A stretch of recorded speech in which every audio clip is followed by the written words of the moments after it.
Hoje nós estaremos discorrendo sobre o tema Buscando a Deus e saindo dos problemas que nos afligem.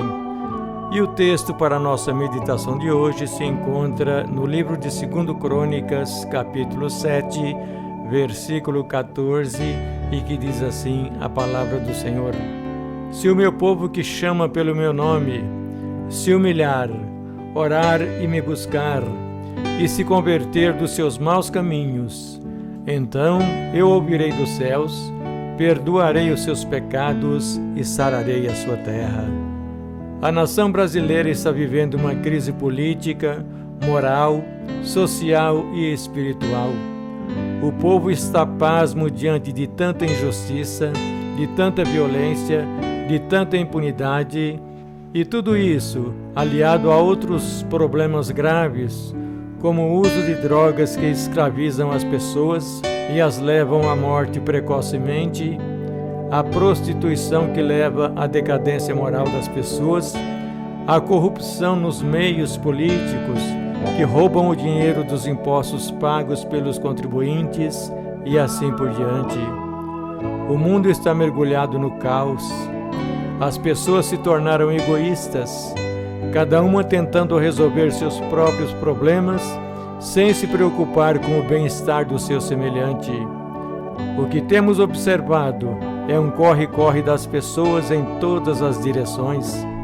Elas correm para lá, correm para cá, viram à direita, viram à esquerda, seguem adiante, voltam para trás e muitas vezes, sem nem mesmo saber atrás do que estão correndo. E a Bíblia diz que o mundo jaz no maligno, mas tudo isso que está acontecendo é consequência direta do pecado que separa o homem do seu Criador. Muitos dizem que o mundo está se evoluindo através da tecnologia. E então vem a pergunta: qual foi a evolução moral que nós já vimos, que já presenciamos e que tenha como origem a evolução tecnológica? Com certeza, nenhuma até o presente momento. Pelo contrário, o que está realmente havendo é a decadência moral cada vez mais acentuada da humanidade. Mergulhado nessa triste situação, o homem busca a solução naqueles que têm prestígio social e político, nos governantes, naqueles que exercem função de destaque na sociedade, nas igrejas e em outros locais, mas não encontram essa solução. E essa situação caótica vai cada vez mais se avolumando e o caminho vai se estreitando de tal maneira que chegará o dia em que não mais teremos condições de transpor os obstáculos que vão surgindo ao longo da nossa caminhada aqui nesse mundo, porque a solução não está no homem. E eu digo mais, se a solução estivesse no homem, com certeza nós já a teríamos encontrado. O texto bíblico em referência mostra algumas condições que teremos de nos submeter se quisermos alcançar a verdadeira solução. E o texto da palavra de Deus diz: Se o meu povo que chama pelo meu nome se humilhar, orar e me buscar, e se converter dos seus maus caminhos, então eu ouvirei do céu, perdoarei os seus pecados e sararei a sua terra. Na verdade, a terra está contaminada por causa dos seus moradores, porquanto transgridem as leis, violam os estatutos e quebram a aliança eterna. Por isso a maldição consome a terra e os habitantes nela se tornam culpados, e por isso serão queimados os moradores da terra e poucos homens restarão. Isaías capítulo 24 e versículos 5 e 6. Entretanto, o próprio Deus aponta para nós a solução, uma solução que o homem não aceita por se achar autossuficiente, uma vez que não consegue visualizar a sua insignificância diante do seu Criador, como também não consegue visualizar Deus como solução única e definitiva para todos os nossos problemas.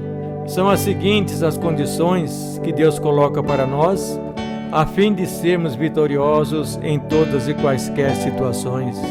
Primeira condição: é nos humilhar na presença do Senhor. Humilhar tem a ver com um coração quebrantado pelo reconhecimento do pecado, porque a Bíblia é taxativa ao afirmar: todos pecaram e destituídos estão da glória de Deus. Mas o homem afirma: eu nunca matei, nunca roubei, nunca fiz mal a ninguém, cumpro com os meus compromissos financeiros e sociais, sou honesto, sou isso, sou aquilo, não faço isso, não faço aquilo. E assim ele vai se justificando para si mesmo de que não é pecador. E procedendo dessa maneira, ou seja, não reconhecendo o seu pecado, fica difícil alcançar de Deus o perdão pelos pecados. Precisamos entender que só recebemos o perdão pelos nossos pecados se reconhecermos que de fato somos pecadores. O povo de Deus precisa ter mais consciência tanto do seu pecado individual como dos pecados que a nação comete contra Deus. E como nação, estamos enchendo o cálice da ira de Deus. A libertinagem, o desrespeito, a falta do temor a Deus, a perda dos valores morais e outros são pecados cometidos e o povo não está preocupado com o que Deus está pensando. É tempo de humilhação, reconhecimento do pecado, é tempo de choro e lamento diante de Deus, para que Ele tenha misericórdia de nós e perdoe os nossos pecados. Mas quando falamos de humilhação, não estamos orientando as pessoas para que se humilhem na presença do homem, pois, como já afirmamos, o homem não tem a solução. Devemos nos humilhar na presença de Deus, porque somente Ele tem a solução definitiva para todos os problemas que nos afligem. E a Bíblia, que é a palavra de Deus, nos orienta: aquele que se humilha será exaltado, e aquele que exalta será humilhado. Portanto, humilhe-se na presença de Deus, pois no devido tempo você será exaltado por Ele. A segunda condição imposta por Deus é orar. A igreja brasileira tem orado pouco e, quando o faz, são orações egoístas, procurando apenas soluções para problemas de prosperidade material. Precisamos aprender a ter vigílias de oração, de jejum, de meditação na palavra de Deus. Precisamos ter o nosso tempo a sós com Deus. Como deve ser o nosso momento a sós com Deus? O Evangelho de Mateus, capítulo 6, versículo 6, nos ensina como deve ser o nosso momento a sós com Deus. E assim está escrito: tu, porém, quando orares, entra no teu quarto e, fechada a porta, orarás a teu Pai que te vê em secreto, e teu Pai que te vê em secreto te recompensará. E orando, não useis de vãs repetições como os gentios, porque presumem que pelo muito falar serão ouvidos. A oração é a chave da vitória, é a alavanca que move o braço de Deus. Muita oração, muito poder. Pouca oração, pouco poder. Nenhuma oração, nenhum poder. Jesus constantemente exortava os discípulos à oração. Oração é o falar da alma humana com Deus, é o falar da criatura com o Criador, do filho com o Pai, da fraqueza com o poder, da terra com o céu. A oração não é algo complicado, difícil, só alcançada por pessoas especiais, mas ela está ao alcance até mesmo das crianças. Oração é abrirmos o coração e conversarmos diretamente com Deus, ora agradecendo pelas bênçãos recebidas, ora pedindo, ora enxugando as lágrimas, ora sorrindo e confessando nossos pecados a Deus e pedindo a Ele perdão pelos pecados. A terceira condição de Deus é buscar a sua face. Além da oração, Deus pede que o seu povo o busque, o contemple e o conheça profundamente. Portanto, se fostes ressuscitados juntamente com Cristo, buscai as coisas lá do alto, onde Cristo vive, assentado à direita de Deus. Pensai nas coisas lá do alto, não nas que são aqui da terra, porque morrestes, e a vossa vida está oculta juntamente com Cristo em Deus. quando Cristo, que é a vossa vida, se manifestar, então vós também sereis manifestados com Ele em glória. Colossenses capítulo 3 e versículos de 1 a 4.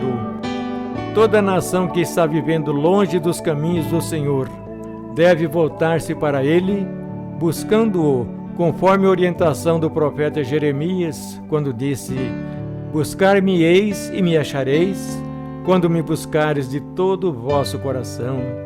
Jeremias capítulo 29 e versículo 13. E no livro do profeta Oséias, versículo 3, está escrito: Conheçamos e prossigamos em conhecer o Senhor. Como a alva, a sua vinda é certa, e Ele descerá sobre nós como a chuva serôdia que rega a terra. O conhecimento de Deus é uma necessidade na vida de todo ser humano, e a Bíblia nos orienta como buscar esse conhecimento, e assim ela nos diz: Clama a mim e responder-te-ei, e anunciarei coisas grandes e ocultas que não sabes. Devemos buscar a Deus enquanto se pode achar, invocá-lo enquanto está perto. Quanto mais buscarmos a face de Deus, mais conheceremos o seu caráter e a sua santidade, e, consequentemente, mais reconheceremos o nosso pecado. Bendita é a nação cujo Deus é o Senhor, mas essa busca deve ser permanente e de maneira sincera, porque Deus busca homens fiéis e idôneos para a realização dessa grande e importante tarefa, cujo objetivo é retirar o homem do lamaçal do pecado e transportá-lo para o reino eterno de luz. E a quarta condição que Deus nos impõe é converter-nos dos nossos maus caminhos. Quando buscamos a face de Deus, uma das consequências naturais é a convicção de pecados e a necessidade de conversão. O fato de estarmos longe de Deus nos leva a uma vida de insensibilidade e começamos a aceitar o pecado como uma coisa natural. O homossexualismo, por exemplo, que outrora estava escondido e era vergonhoso, agora é publicado abertamente através dos principais meios de comunicação. O adultério, o homicídio, a imoralidade, a desonestidade são pecados que têm sido aceitos pela nossa sociedade como coisas normais. Porém, quando o povo de Deus começar a se converter dos seus maus caminhos, Deus promete fazer milagres e transformar vidas e até a nação inteira. O cumprimento dessas condições impostas por Deus nos fará experimentar a realidade das promessas descritas no versículo que estamos abordando. A quarta condição é esta: Deus ouvirá dos céus. Deus ouvirá a nossa oração. Os sacrifícios para Deus são um espírito quebrantado, um coração compungido e contrito. Não desprezará, ó Deus. Salmos capítulo 51 e versículo 17. As misericórdias de Deus são eternas e são a causa de não sermos consumidos. Em amor, graça e misericórdia, Ele ouvirá a nossa oração. A Igreja de Cristo precisa saber que tem uma arma poderosa em suas mãos, que é a oração, o arrependimento e a busca por conhecer mais e mais a Deus. A sexta condição: Deus perdoará os nossos pecados. Deus, em sua infinita misericórdia, em seu infinito amor, perdoará os nossos pecados e nos ajudará a voltar-nos para Ele. O caminho de volta para Deus já foi aberto pelo sacrifício de Cristo na cruz. O perdão é garantido pela própria justiça de Deus, mas a iniciativa de pedir perdão é nossa, porque somos livres para escolher aquilo que melhor nos convém, que melhor nos agrada. Mas se confessarmos os nossos pecados, Ele é fiel e justo para nos perdoar os pecados e nos purificar de toda injustiça. 1 João capítulo 1 e versículo 9. A sétima condição que Deus diz é a seguinte: sararei a sua terra. Porque Deus promete que vai sarar a nossa terra? É porque a terra está contaminada por causa dos seus moradores, tanto do ponto de vista material, quanto do ponto de vista espiritual. Isaías capítulo 24 e versículo 5. E todos nós somos culpados.